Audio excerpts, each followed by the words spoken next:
यसको टुप्पी काट्नुपर्छ यसरी।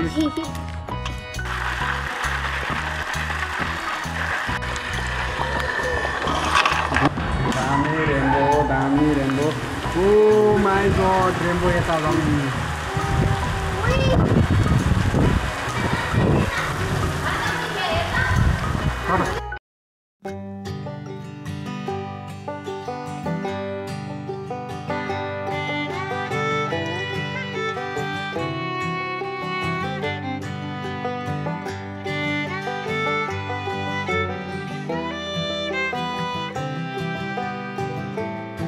Hey guys, welcome back to my new video. आज चाहिँ हामी भोगी बनाउन लागेको, त्यही भएर चाहिँ यहाँ भोगी आइसक्यो घरमा। अब चाहिँ बनाउन जान लागेको। पहिला धोइ धुवाइ गरेर सबै रेडी बनाएर अनि त्यसपछि हाम्रो प्रोसेस सुरु हुन्छ। ल समाज मेरो पछि आऊ।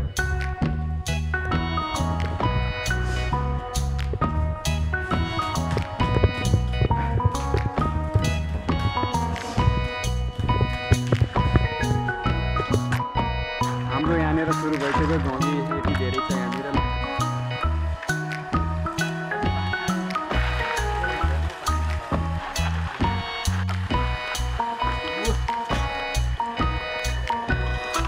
त्यसपछि मैले प्रोपरली घोगी सफा गरिसकेपछि त्यसपछि एउटा कराई लिएँ। कराईमा आवश्यकता अनुसारको तेल हालेँ अनि त्यसमा बेसार हालेँ। बेसार हालिसकेपछि मैले प्याज काटेँ अनि प्याज काटेर अनि आवश्यकता अनुसारको मैले प्याज पनि त्यसमा फ्राई गरेँ। त्यसपछि प्याज फ्राई गरिसकेपछि एकछिन राम्रोसँग चलाएँ। त्यसमा अलिकति फ्लेभर आओस् भनेर मैले चाहिँ त्यसमा तेजपत्ता हालिदिएँ अलिकति। त्यसपछि मैले एकैछिन वेट गरेँ। जब प्याज ब्राउन भयो त्यसपछि मैले त्यसमा आवश्यकता अनुसारको मसला एड गरेँ अनि मसला एड गरेर त्यसलाई राम्रोसँग चलाएँ। त्यसपछि एकछिन प्रोपरली चलाइसकेपछि त्यसलाई पाक्नको लागि मैले केही समय ढाकेर राखिदिएँ ताकि मसला राम्रोसँग पाकोस् भनेर। त्यसपछि मैले आवश्यकता अनुसार टमाटर लिएँ। त्यसलाई फाइन चप गरेर प्रोपर रेडी गराएर राखेँ। 2-3 मिनट जति मिडियम फ्लेममा राम्रोसँग मसला पकाइसकेपछि त्यसपछि मैले त्यसलाई प्रोपरली चलाएँ अनि चलाइसकेपछि त्यसमा आवश्यकता अनुसार रेडी गरेर राखेको टमाटर एड गरेँ।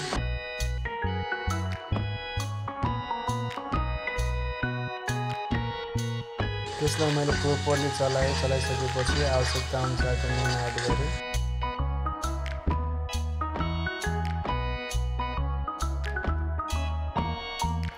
त्यसपछि मैले प्रोपर टमाटर चलाइसकेपछि त्यसलाई पाक्नको लागि मिडियम फ्लेममा केही समयको लागि छोपेर राखिदिएँ।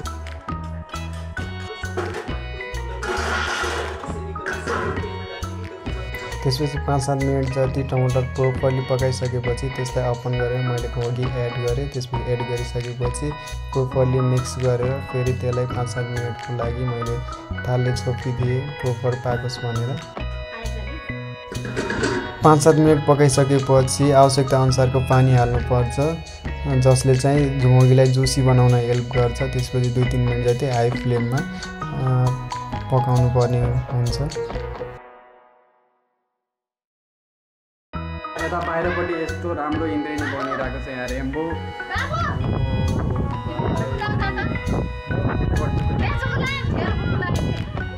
यतापट्टि नि यस्तो राम्रो पुरै बादल गरेको छ। यतापट्टि रेनबो रहेको छ।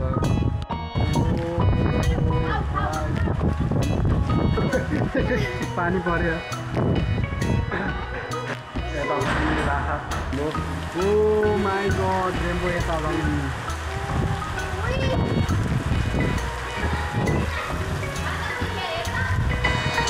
त्यसपछि 3-4 मिनटपछि हाम्रो घोगी पनि रेडी भयो। त्यसपछि मैले चाहिँ घोगीसँग खानको लागि चिउरा बेस्ट लाग्छ। त्यसपछि मैले चिउरा र घोगी लिएर खानालाई बसेँ।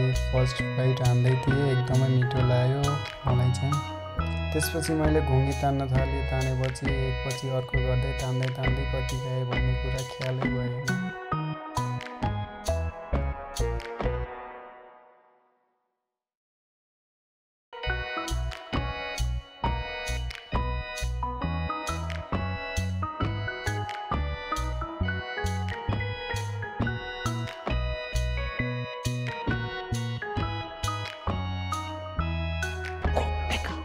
लेकिन ये साला कर क्या रहे हैं यहाँ पे?